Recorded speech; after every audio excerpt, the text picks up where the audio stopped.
Good morning, good afternoon, and good evening, ladies and gentlemen. My name is Bazil. Welcome to part 5 of Why Gigantic Needs to Be an Esport. This is going to be the or the miscellaneous part of the series. And yesterday I asked the community to give us some cool questions to kind of go over and talk about.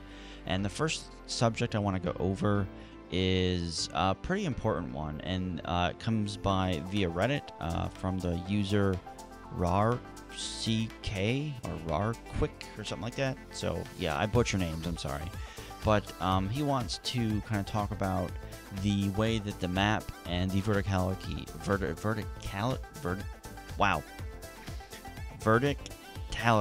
sure, we'll go with that word, you know what I'm trying to say, is different from, say, League of Legends, Smite even. I think Smite's probably the best example to kind of try and compare this game to, because it has the third-person style kind of play.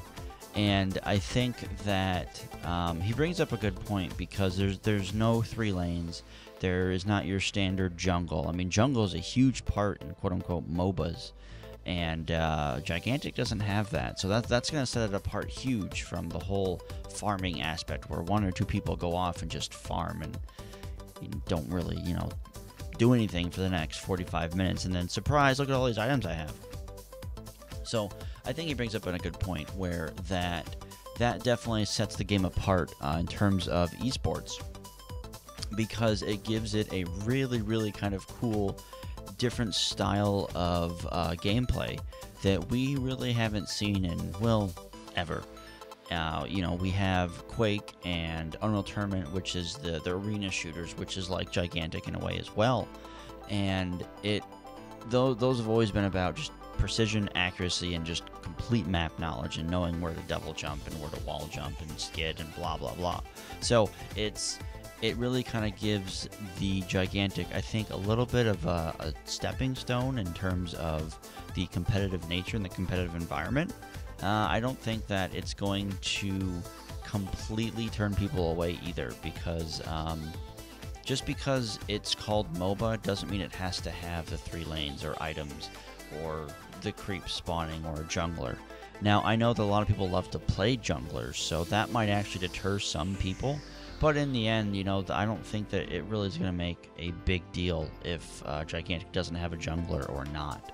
And I don't know if Gigantic has a jungler position or not. It doesn't look like it, just based off the gameplay videos that I've seen. It doesn't really scream, hey, you can go farm the creatures that are summoned and never be bothered. It looks like if you try and go to a point, you're probably going to get ganked or ambushed or just completely caught out of position. So I don't think Gigantic is going to have a jungler, and that's probably a good thing. In fact, I really like that in terms of gameplay, because jungling just makes the certain spectator matches really boring to watch, because you're like, oh cool, Enigma's in the jungle again, and he's gonna go farm for the next 25 minutes, and oh wow, he got his blink dagger in 18 minutes. Whoa, let's all freak out about that. Or vice versa in League of Legends or Smite. So it's boring. It doesn't really do anything to the gameplay's pace, and obviously Gigantic is super fast paced. I mean, if you watch the gameplay videos, and if you listen to the interview that I did with Clint a couple days ago about his experience at PAX, he definitely confirmed that the game is extremely quick, and it just kind of goes. And apparently the devs are able to just walk over people. Apparently PAX was very known for a full dev team coming in and just completely rolling over people because they knew the game, which also kind of screams that the more game knowledge that you have and the more experience that you have with not with players, but with the heroes, you're going to have a huge advantage over the other team. Now, that can be said a lot too for games like Dota, Team Fortress 2, Counter-Strike even, because you have to know your specific gun, you have to know your specific class. And I think that it has a large part to do with making sure that your team synergizes well. And obviously the devs at Motiga have been playing the game longer than everybody else, so that's going to happen a lot. And it's nice to see that developers are able to actually do really well in their own game, because you see a lot of games in alpha and the developers just have no idea what they're doing. Like, it's very clear that when you first start playing, they're like, oh, well, this is just not good. So it's nice to see that Motiga is getting very involved in playing their game and really wanting to make sure that they are very knowledgeable about the game. So you got to give props to Motiga for not only making the game, but actually putting time in to learn their game and making sure they're not just talking out of their ass, which a lot of developers do these days, and that's just a big no-no. Kind of segueing on to the next question or topic that was submitted by another community member, goes by the name, this is on Reddit again, goes by the name of MX363. Kind of wanted to talk about the a different angle on the topic of esports and kind of how it strays from TF2 gameplay as far as capture point maps. And I asked him to explain a little bit about this, and he did his best, and I've been reading this, what he posted, and I'm not a big TF2 player, so I'm probably going to get a lot of this wrong, but just from what I've played, the capture points in Team Fortress 2 don't really scream anything like Gigantic. Just based on the gameplay video footage I've seen so far, it looks like the capture points in Gigantic don't really have as much as a winning point to, say, Team Fortress 2. Team Fortress 2, if you cap all X points, you instantly win the game, and, you know, goes on to the next one. In Gigantic, it looks like, and from what Clint has said, that the capture points allow the big giant guardian thing to kind of push through and gain more ground that way. So you're not, you know, if you happen to cap all the points on the map, which I hear is extremely hard, by the way, and you're not going to instantly win. So, I mean, there's that.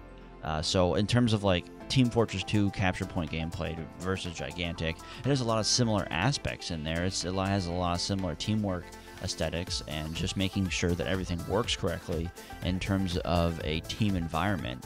TF2 definitely is a first-person shooter and arena shooter that's really well known for having that really kind of close-knit teamwork, because you have classes like the medic, you have classes like the engineer that are meant to either sit in one place and just kind of sit there as a point defense style character, which is what HK looks like, which is that giant robot guy.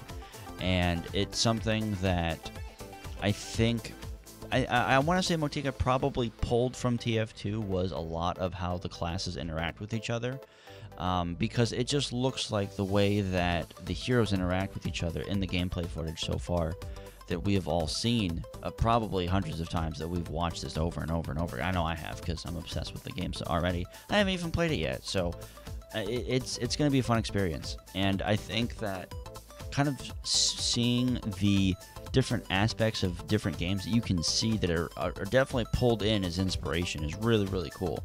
So in terms of Team Fortress 2 gameplay, I think that those of you who play Team Fortress 2 are going to really enjoy Gigantic, just based off the similarities that we have seen so far. And I think that that's really cool. I mean, I enjoyed Team Fortress 2. It's not the game I play because I suck at it. But I'm really excited to see how the capture mechanics work in the game itself. It'll be really interesting to see if they maybe even change it based on community feedback. Maybe the community wants it to be more like TF2, where if you can cap all the points, you instantly win or something. Which I don't think that they would actually change, but it would be interesting to see if the community actually tried to go for that style of gameplay and tried to kind of mirror TF2 a little bit. But going back again to RCK's question, actually, or topic, it kind of brings up another point that the verticality, there we go, I said it, verticality, there we go, awesome, in the game itself really kind of screams more TF2 as well, because that's another game that has that high and low points in terms of team kind of style combat. TF2 obviously is very well known for, you know, having that sniper guy on the ridge somewhere, or having a couple soldiers just firing rockets down, or having that one engineer on that one high point just completely laying waste to everything, you know, while that medic's kind of sitting back and healing you. So we have a lot of similarities in terms of the verticality combat when it comes to Team Fortress 2 and possibly Gigantic. It's really cool to kind of see the interactions in between both those two games.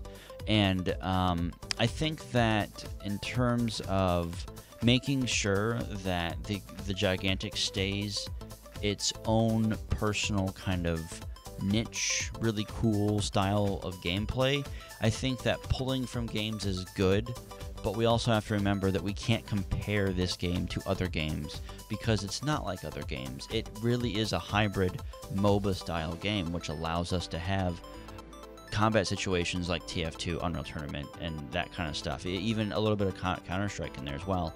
And then we have the MOBA element or aspect, and making sure that it has that kind of set goal that both sides have to kill X base or both sides have to kill X giant creature.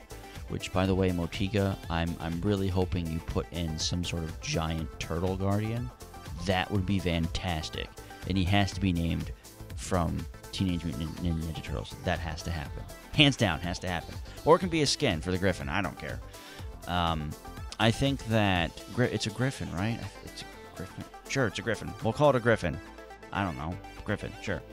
It really looked more like a cat to me when I first saw it because it did that paw thing in the gameplay trailer.